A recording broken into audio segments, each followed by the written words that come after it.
Oknum dokter di Tabanan gunakan uang palsu untuk bayar tukang pijat, dicetak sendiri di puskesmas. Beredar video ditangkapnya oknum dokter karena kedapatan menggunakan uang palsu saat membayar tukang pijat.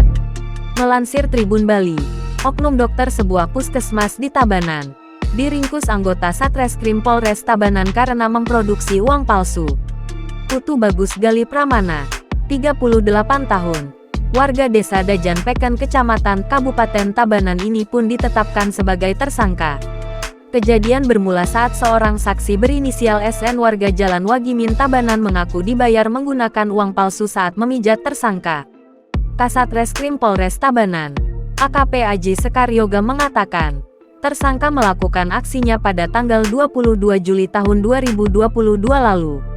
Saat itu, SN, seorang tukang pijat melaporkan kejadian bahwa dibayar oleh tersangka yang mengaku sebagai Gus Yoga sebanyak 250.000. Namun, uang pecahan 50.000 sebanyak 5 lembar itu diduga palsu oleh saksi.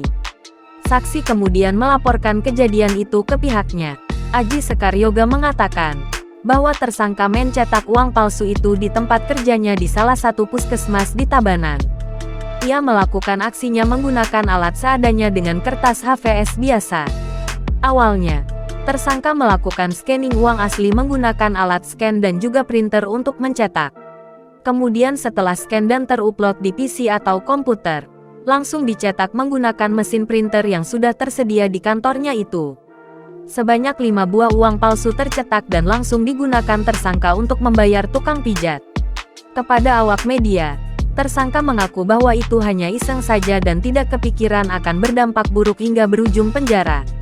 Ia tidak berniat untuk melakukan perbuatan tersebut. Jangan lupa subscribe, share, komen, dan like ya!